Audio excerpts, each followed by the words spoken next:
Hi everyone, I'm Eric. And I'm Christopher. And we're Grow For Me Gardening. Today we are unboxing shrubs for fall planting.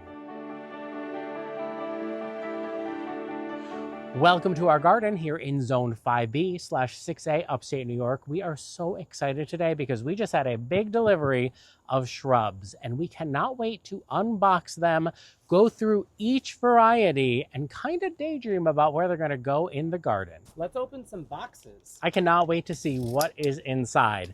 Now, each of these boxes usually has about 6 1-gallon plants in it. So I'm interested to see what we reveal.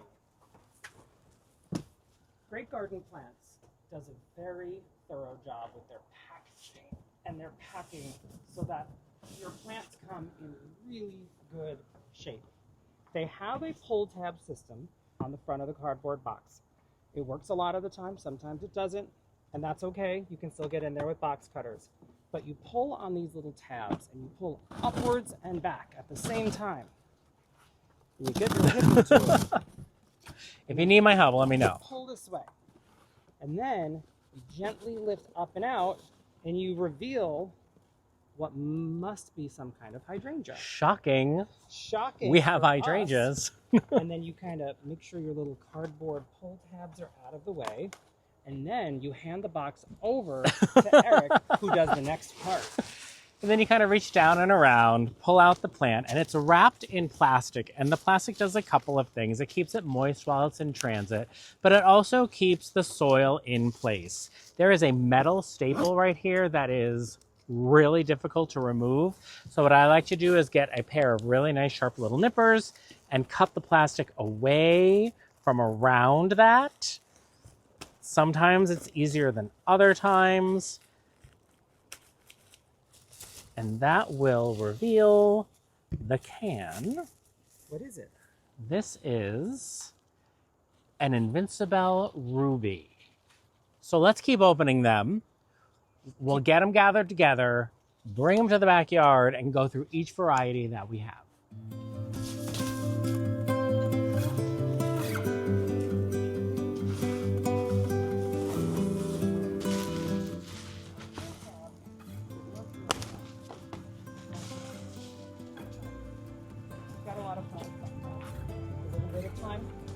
So in that case, you just tip it on its side. Use the box cutter on both sides of the box. Make sure the little cardboard tabs are popped up like so. And like so. Then hand it over to Eric. And then I like to pull it out the bottom instead of trying to reach in the top. Ooh, cute. Ooh, that's cool.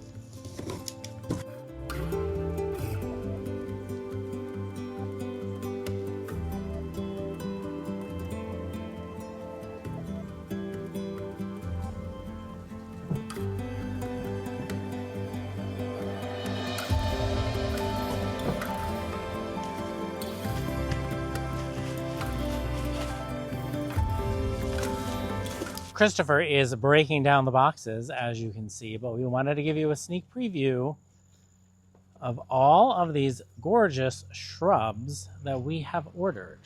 We're going to gather them up, bring them out back, and go through each one and tell you what we're thinking. So everything is unboxed. We've brought it into the backyard and we put one of each variety up here on the table so we can go through them, take a look at them, and maybe talk through where we think they might go. And some of them are brand new to us. We've never grown before, like this Vitex. It's a rock steady chaste tree, right? Yes. Hardy down to zone 5. Which is, it says USDA zones 5B through 9, so that works for us.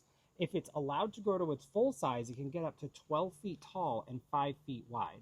When I think of this, I actually feel like it looks like a pointy panicle lilac that blooms in the summer. I feel like it reminds me of a butterfly bush, and I just thought because it is part of the Proven Winners deer-proof line, and you know we've been experiencing a little bit of deer pressure this year, that it might be fun to explore something that we've never grown before. I like that idea, and we could put that maybe somewhere near the berm. Yes. Next is also brand new to us. This is Ilex glabra Strongbox. And I was kind of thinking about putting this in the green wall up front. I like that idea. This is an inkberry holly. So it's something that people are starting to incorporate in gardens that have boxwood troubles, Okay. the blight and all that. So this is resistant to all that. So you get that nice rounded shaped evergreen without using a boxwood. So that's kind of what this line is for. It gives you an alternative. This one will do 2 to 3 feet tall and wide. Hardy zones 5 to 9. Sun or part shade. I like this. I'm excited about the inkberry holly. Okay, now let's do some hydrangeas because I love them so much. And we've grown all 3 of these varieties. And that would be... The first one is, what do you have first? I have lace. Well, this is lace right here. Perfect. So Invincible lace is that really pretty hydrangea that has a flat petal. It has pinkish purple blooms and then white sterile florets that kind of dance around in the wind above it. It is the closest smooth leaf hydrangea to a native hydrangea, and it blooms on new wood.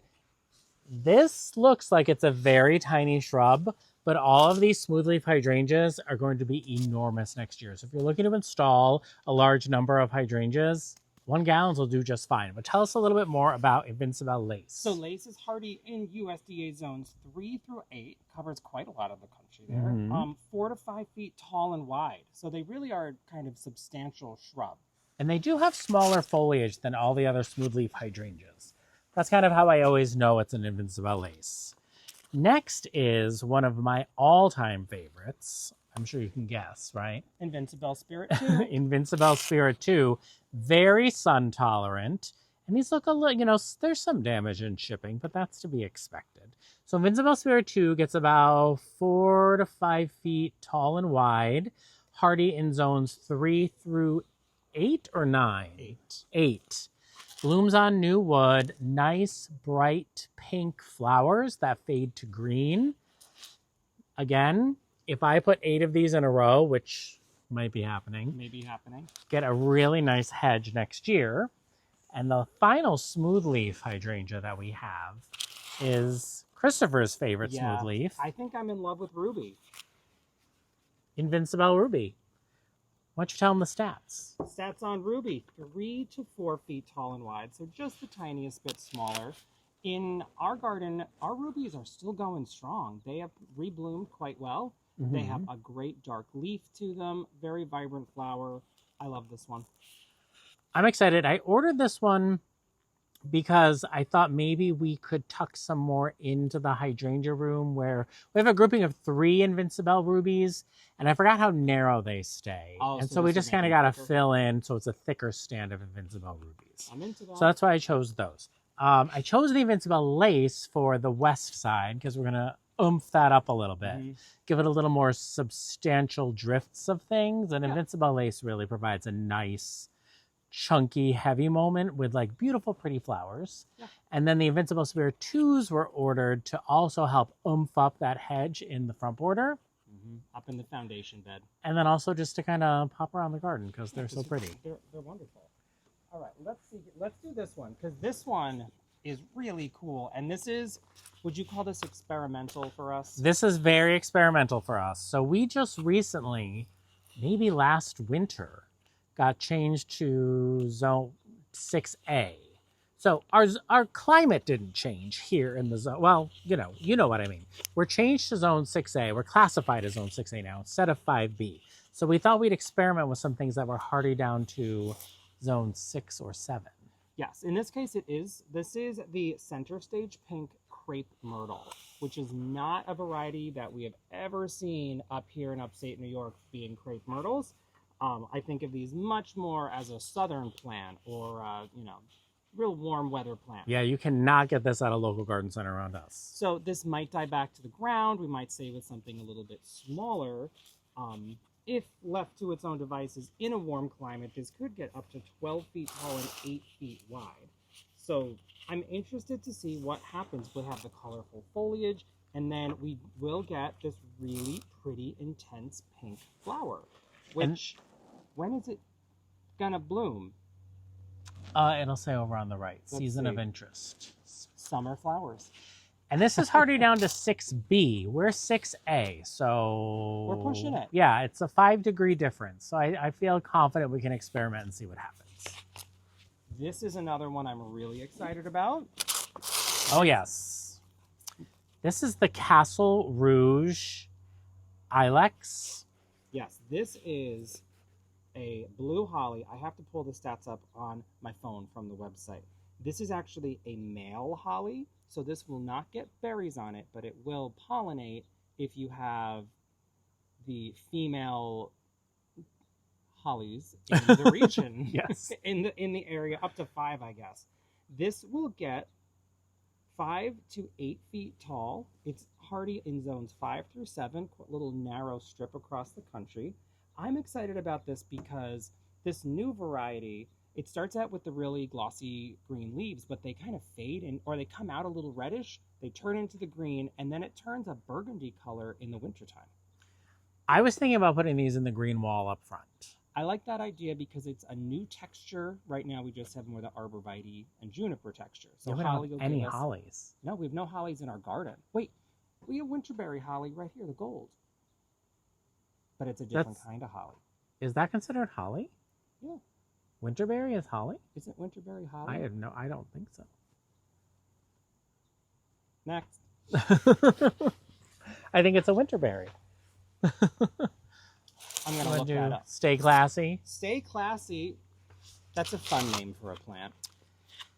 So we've had purple leaf sand cherry in our garden before. This is a new improved dwarf version of purple leaf sand cherry. Our purple leaf sand cherry that is pretty common around here gets very large and gets very sickly for a lot of people. This is supposed to be much healthier and it's supposed to be way more compact, maybe 3 by 4. This was 3 to 4 and 4 wide, which is great. It's hardy in zones 2 through 8.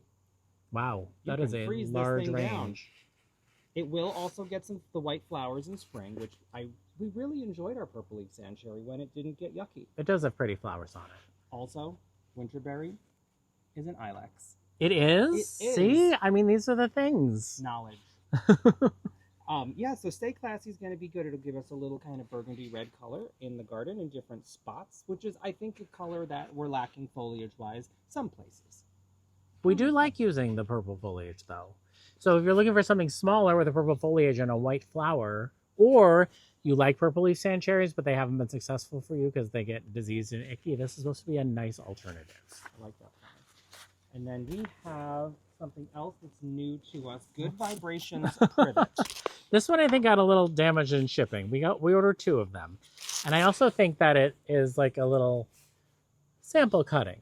Yeah, it's small. Very small. Lots of new growth on it, so it'll have healthy branching. We've never grown a privet before. It's a ligustrum. This is also zone 6 through 9. This is a 3 to 5 foot tall wide and 2.5 to 4 foot wide. So nice and narrow, medium height, stays compact, but it has this, you can see. Variegation. Is it evergreen? This is a tidy, glossy, emerald green center surrounded by a mantle of cheery gold. I don't think it's evergreen. It is not evergreen. Nope. We've never grown it before, so I'm excited to also try this in the garden. That'll be a fun one. The final grouping of plants is the 3 different varieties of the Cascade hydrangea. Now, none of these are going in the ground for us. In fact, we're going to keep them in the garage over the winter to ensure flowers for next year because they bloom so early in the season. So if you do choose to plant a Cascade hydrangea in your garden, you're going to want to ensure that the buds are protected in the very early spring, late winter from those morning frosts. And they recommend planting them in morning shade so that the buds, if they are frosted, can defrost very gently and slowly and not do any damage. So the first one is Fairy Trail Bride. So this was the original Cascade hydrangea that was introduced by Proven Winners. It's more of a lace cap type, really pretty white cascades of flowers. 4 foot tall and wide if you can grow it in the ground. I think in containers for us, this will be so lovely.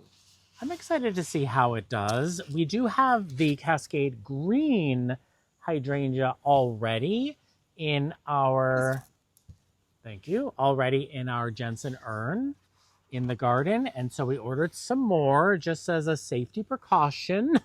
Yes. And Just to make sure if our plan of how we're going to overwinter it fall through, that we still have something to replace them with. So fairy trail green, what are the stats? well, stats on this are 4 foot tall, 4 to 5 feet wide.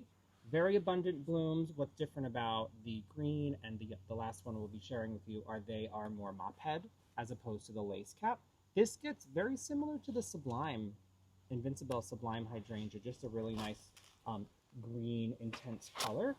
Same thing, you want to make sure that this is protected from those morning frosts in the late winter. It's a zone 6 through 9, but I would treat those buds like they are less hardy than that. Little precious treasures. Little precious treasures. And then the last one is Fairy Trail White. And so this is different from Fairy Trail Bride in that it is, like Christopher said, it's a mop head bloom versus a lace cap bloom.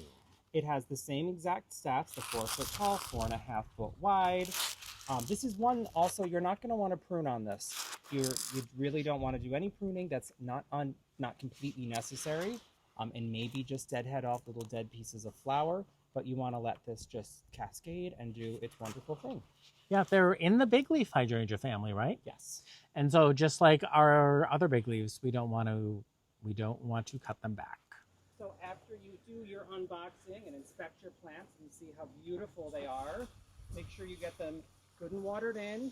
You know, they've been on the road for a little while and possibly a hot truck. So give them a nice drink, and then we'll kind of keep them right here until it's time to get them in the ground. They'll need a lot of water, though, almost every day because they are little 1-gallon shrubs. Thank you so much for joining us today as we unboxed shrubs for fall planting. Again, I'm Eric. And I'm Christopher. And we're Grow For Me Gardening. Thanks for growing with us.